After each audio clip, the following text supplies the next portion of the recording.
ATP is needed for the cellular energy. It's greatly reduced and there's no energy. And the poor brain just can't function. How many of you have had, oh, I just can't think today. I can't get it right. You ever gone into a room to get something? What did I come in here for? We've all done it. And the only thing is it gets worse after you get 50 and 60 and 70, doesn't it? And so that's your trigger. Boy, I'm not drinking enough. I got to get back and get my water, but get the right kind of water. What are the side effects of brain dehydration? One of the side effects is your body starts to use up the antioxidants because of its great need to get rid of body toxins. What is one of the biggest things on the market today? Antioxidants. It's millions of dollars are being spent on antioxidants because they're being used up because of a lack of water. Brain aminos are used up to make up for this lack of water. Tryptophan and tyrosine are amino acids that are mood stabilizers. Their deficiency makes us feel anxious and depressed. Dehydration and mental functioning. Folks, part of my passion is to help you, to give you a tool to get to teachers, to get into schools, to get into our public facilities where our children are being, they're being labeled, they're being given drugs because they cannot have a good memory, they have a fuzzy memory, they can't remember math, and they can't focus. It's loaded in the schools today. And if they had the proper water, this would probably dissipate very quickly.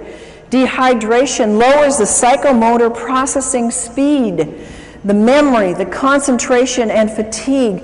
How many kids and families do you know they come home and they have no energy left? They can't do anything. They want to sleep till noon on the weekends. They can't think through their school to get it done quickly. It's epidemic, folks. It affects their cognitive ability. It impacts their physical performance and their motor skills. So you are the tool. You are the conduit. You are the caucus to be able to go out and spread the word and use this information to share with people, to get into private schools, to get into church schools where they can start giving it to their students and they can see. The teachers won't be screaming at the parents to put their kids on those awful drugs. Brain issues related to dehydration. Does this look like a very hydrated brain to you? It doesn't to me. This is a real picture of a brain, and it's got a problem. Alzheimer's and dehydration, I have known for years in my practice. That has been research proven. Remember, what I'm telling you here is not my opinion.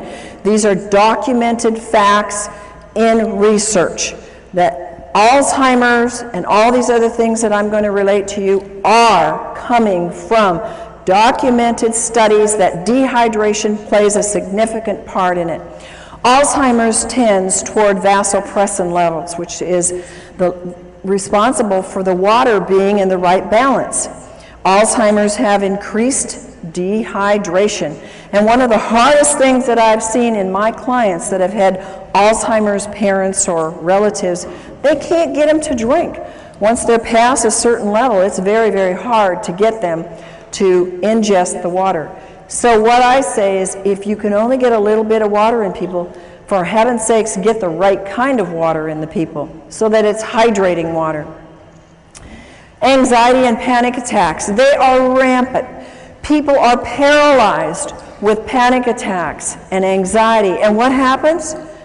They don't have water. They've got their cup of coffee next to them on the road. They got their coffee in the morning, or they've got their soda at work. Sweating and nauseous, shortness of breath, dizziness, lightheadedness, unsteady and fearful. These are all signs of dehydration and anxiety and panic attacks. This is something that when families deal with anorexia and bulimia, if they would know how important hydration is, they could probably save a lot of money and a lot of stress. I've dealt with families with this problem. How many of you have ever known anybody with this problem? It's very serious, and it's very life-threatening. And they have severe dieting issues. They have little or no intake of fluids. they starve themselves, they binge, they vomit, they lose their appetite, they have anxiety, sleep disturbance, fatigue, lack of well-being, depression, irritation. All of those are brain problems. All of those are brain dehydration. Comas. I'm dealing with several people right now in comas, and I've found every single one of them is like 1 or 2 or 3 or 4% hydrated in their brain. They're barely hanging on, and they've been in these comas by God's grace for a long time. And if they would only get them on the water, so far these families haven't been too able to do that, but they can move them because the water is the electrical force that will wake up the brain and help them to be able to function and get things moving. Comas, see, the brain and the body shuts down, and when the body is so dehydrated, well, we think because they had a brain accident and they got it hit on the head that that they can't come out of that coma because of that. Folks, I'm telling you, they can't come out because their body doesn't have enough energy in the brain or in the body to do the connections to get it to wake up. In an advanced terminal cases, dehydration is a very important factor. And hydration is a key factor in coma and delirium. It's very important that you use microclustered, ionized, alkaline water to quickly and efficiently hydrate the brain.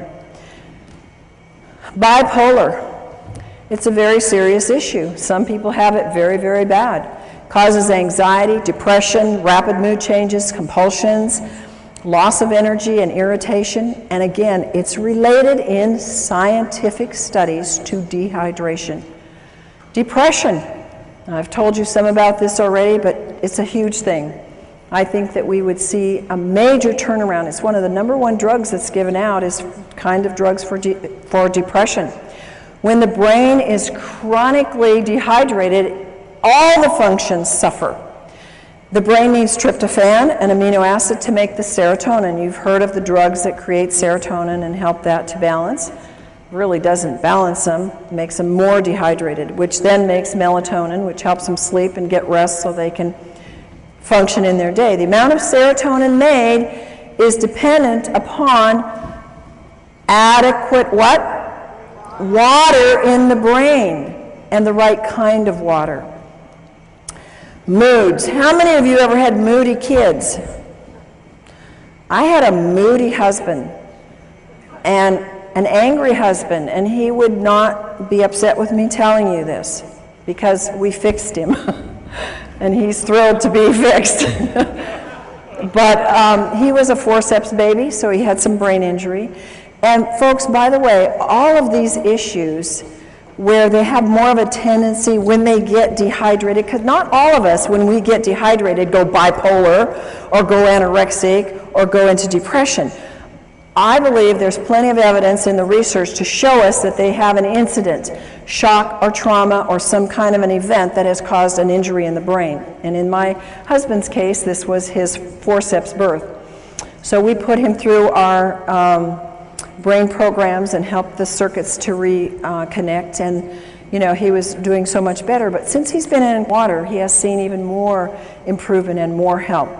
But there's one little time when we're driving long trips, and what is it with men that they don't like to drink?